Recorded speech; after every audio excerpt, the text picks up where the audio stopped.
ನಮಸ್ಕಾರ ಎಲ್ರಿಗೂ village Spice ಬಾಕ್ಸ್ಗೆ ಸುಸ್ವಾಗತ. ನಾನಿವತ್ತು ತುಂಬ ದಿನದ ಮೇಲೆ ಲಾಂಗ್ ವಿಡಿಯೋ ಮಾಡ್ತಾಯಿದ್ದೀನಿ. ಬನ್ನಿ ಇವತ್ತು ಬದನೆಕಾಯಿ ಎಣ್ಗಾಯಿ ಹೇಗೆ ಮಾಡೋದು ಅಂತ ನಾನು ತೋರಿಸ್ಕೊಡ್ತೀನಿ, ಆಯಿತಾ? ಬದನೆಕಾಯಿ ಎಣ್ಗಾಯಿ ಮಾಡಲಿಕ್ಕೆ ನೋಡಿ, ಬದನೆಕಾಯಿನ ಈ ಥರ ಹೆಚ್ಚಿಟ್ಕೊಂಡಿದ್ದೀನಿ. ಓಕೆ, ಈ ಥರ ಒಂದು 6ರಿಂದ 7 ತೊಗೊಂಡಿದ್ದೀನಿ, ಆಯಿತಾ? ಆಮೇಲೆ ನೋಡಿ, ಒಂದು 3ರಿಂದ 4 ಚಿಕ್ಕ ಚಿಕ್ಕ ಈರುಳ್ಳಿನ ಹೀಗೆ ಉತ್ತರಿಸಿಟ್ಕೊಂಡಿದ್ದೀನಿ.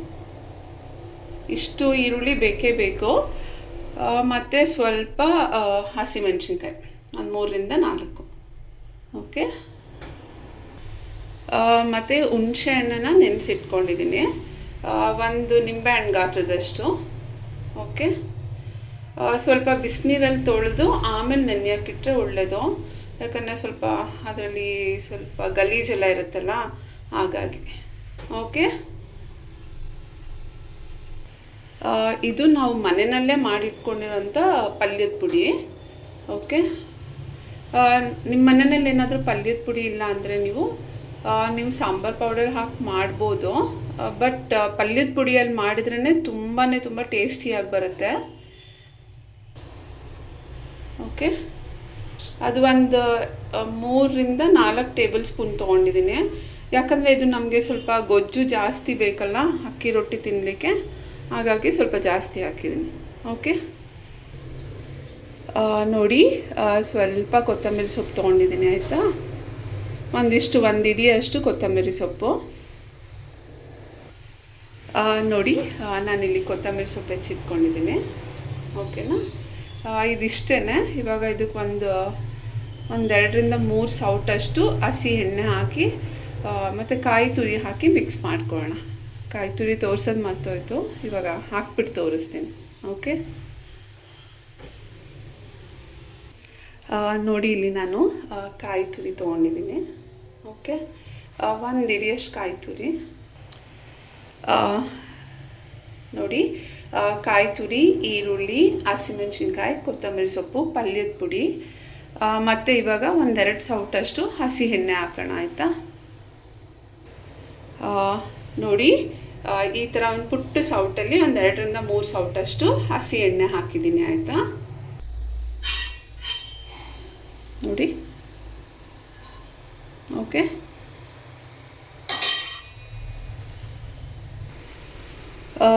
ನಾನು ಇದಕ್ಕೆ ಕಲ್ಲುಪ್ಪನ್ನು ಹಾಕಿದ್ದೀನಿ, ತೋರಿಸೋದು ಮರ್ತೋಯ್ತು. ನೋಡಿ, ಇವಾಗ ಇದಿಷ್ಟನ್ನು ಚೆನ್ನಾಗಿ ಹೀಗೆ ಮಿಕ್ಸ್ ಮಾಡ್ಕೊಬೇಕು. ನೋಡ್ತಾ ಇದ್ದೀರಾ? ನೋಡಿ,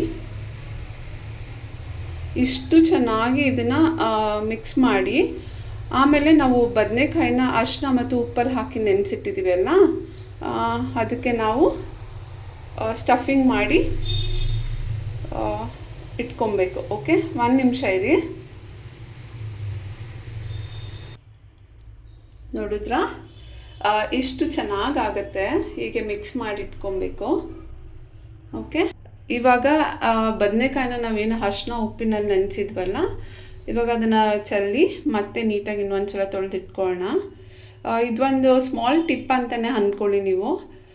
ಬದನೆಕಾಯಲ್ಲಿ ಯಾವಾಗಲೂ ಒಗ್ರಂಶ ಇರುತ್ತೆ ಅಲ್ಲ, ಆ ಒಗ್ರು ಹೋಗಬೇಕು ಅಂದರೆ ನೀವು ಅರಿಶಿನ ಉಪ್ಪು ಹಾಕಿ ನೆನೆಸ್ಬೋದು, ಇಲ್ಲ ಅಂದರೆ ಸ್ವಲ್ಪ ಹುಣಸೆ ನೀರಲ್ಲೂ ನೆನೆಸಿದ್ರೆ ಹೋಗುತ್ತೆ, ಇಲ್ಲ ರಾಗಿ ಹಿಟ್ಟನ್ನು ಹಾಕಿ ನೀವು ನೆನೆಸ್ಬೋದು. ಓಕೆ, ನೋಡಿ, ನೀರೆಲ್ಲ ಪೂರ್ತಿ ಚೆಲ್ಲಿ ಹೊಸ ನೀರಲ್ಲಿ ತೊಳೆದು ಇಟ್ಕೊಂಡಿದ್ದೇನೆ. ಇವಾಗ ನಾನು ಬದನೆಕಾಯಿಗೆ ಏನೇನು ಸ್ಟಫಿಂಗ್ ಮಾಡಿ ಇಟ್ಕೊಂಡಿದ್ದೆಲ್ಲ ಅದನ್ನು ಇವಾಗ ಬದನೆಕಾಯಿ ಒಳಗಡೆ ಸ್ಟಫ್ ಮಾಡ್ತೀನಿ. ನೋಡಿ, ನಾನೀಗ ಎಲ್ಲನೂ ಸ್ಟಫಿಂಗ್ ಮಾಡಿ ರೆಡಿ ಮಾಡಿ ಇಟ್ಕೊಂಡಿದ್ದೀನಿ. ಇವಾಗ ಸ್ವಲ್ಪ ನಾನು ಇದಕ್ಕೆಲ್ಲ ಸ್ವಲ್ಪ ಹುಣಸೆ ಹಣ್ಣಿಂದು ರಸ ಹಾಕ್ತಾಯಿದ್ದೀನಿ, ಆಯಿತಾ? ಜಸ್ಟ್ ಹೀಗೆ. ಓಕೆ, ನೋಡಿ, ಎಷ್ಟು ಚೆನ್ನಾಗಾಗುತ್ತೆ ನಮ್ಮ ಮನೇಲಿ ಬದನೆಕಾಯಿ ಎಣ್ಗಾಯಿ. ಓಕೆ,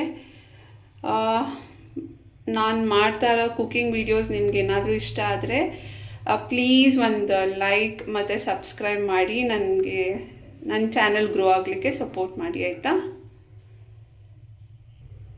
ಯಾಕಂದರೆ ಇದು ಫಸ್ಟ್ ಟೈಮ್ ನಾನು ಕುಕ್ಕಿಂಗ್ ವಿಡಿಯೋ ಚಾನಲ್ ಓಪನ್ ಮಾಡಿ ಮಾಡ್ತಾ ಇರೋದು. ಆಬ್ವಿಯಸ್ಲಿ ಮಿಸ್ಟೇಕ್ ಅನ್ನೋದು ಆಗೇ ಆಗುತ್ತೆ, ಯಾಕಂದರೆ ನಾವೆಲ್ಲ ಮನುಷ್ಯರು. ಏನೇ ತಪ್ಪು ಆಗಿದ್ರೂ ದಯವಿಟ್ಟು ಕ್ಷಮಿಸ್ಬಿಟ್ಟು ನನಗೆ ಒಂದು ಲೈಕ್ ಮತ್ತು ಸಬ್ಸ್ಕ್ರೈಬ್ ಕೊಡಿ ಆಯಿತಾ. ಓಕೆ, ಇವಾಗ ಬದನೆಕಾಯಿ ಎಣ್ಗಾಯಿ ಮಾಡೋದನ್ನ ನಾನು ಹೇಳ್ತೀನಿ. ಇದನ್ನು ಸ್ವಲ್ಪ ಹೊತ್ತು ಒಂದು 15 ನಿಮಿಷ ಮ್ಯಾರಿನೇಟ್ ಮಾಡೋಕ್ಕೆ ಬಿಡೋಣ. ಅದಾದಮೇಲೆ ನೀರು ಹಾಕಿ ಬೇಯೋಕ್ಕಿಟ್ರೆ ಬದನೆಕಾಯಿ ಎಣ್ಗಾಯಿ ರೆಡಿ ಆಗುತ್ತೆ. ಓಕೆ, ನಾನಿಲ್ಲಿ ಒಂದು ಸ್ವಲ್ಪ ತಳದಲ್ಲಿ ಸ್ವಲ್ಪ ಎಣ್ಣೆ ಹಾಕಿ ಬದನೆಕಾಯಿನ ಹಾಕಿಟ್ಟಿದ್ದೀನಿ.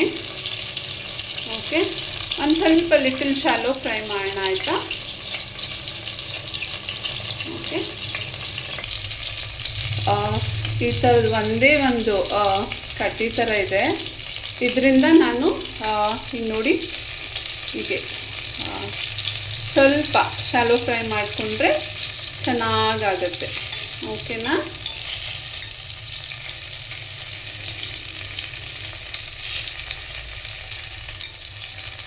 ಅಷ್ಟೇ ಸಾಕು.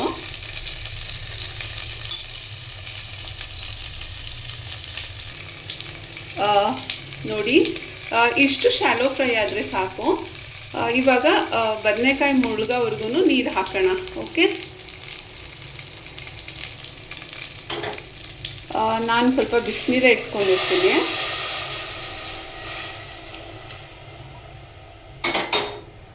ಓಕೆ, ನೋಡಿ ಈ ಥರ ಚೆನ್ನಾಗಿ ಬೇಯಿಸ್ಕೊಬೇಕು, ಅಂದರೆ ಕುದಿಬೇಕು. ಅದು ಕುದ್ದು ಸ್ವಲ್ಪ ಗಟ್ಟಿಯಾಗಿ ಬರುತ್ತೆ. ಆವಾಗ ಬದನೆಕಾಯಿ ಎಣ್ಗಾಯಿ ಆಗಿದೆ ಅಂತ. ಓಕೆ, ನೋಡಿ ಆ್ಯಕ್ಚುಲಿ ನಾವು ಪಲ್ಯದ ಪುಡಿಗೆ ಎಲ್ಲ ಲೈಕ್ ತುಂಬ ಸಾಮಾನು ಹಾಕಿರ್ತೀವಲ್ಲ, ಹಾಗಾಗಿ ಅದು ನಮ್ಮದು ರಸದ ಪಲ್ಯ ಆಗಬೇಕಾದ್ರೆ ಅದೇನಾಗುತ್ತೆ, ಕುದ್ದು ಸ್ವಲ್ಪ ಈ ಕನ್ಸಿಸ್ಟೆನ್ಸಿ ಬರಬೇಕು. ಇಷ್ಟು ತಿಕ್ಕಾಗಿದ್ದರೆ ಬದನೆಕಾಯಿ ಎಣ್ಗಾಯಿ ರೆಡಿಯಾಗಿದೆ ಅಂತ. Okay,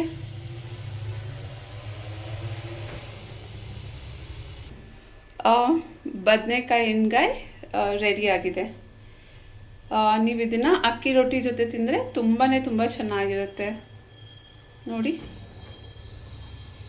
okay,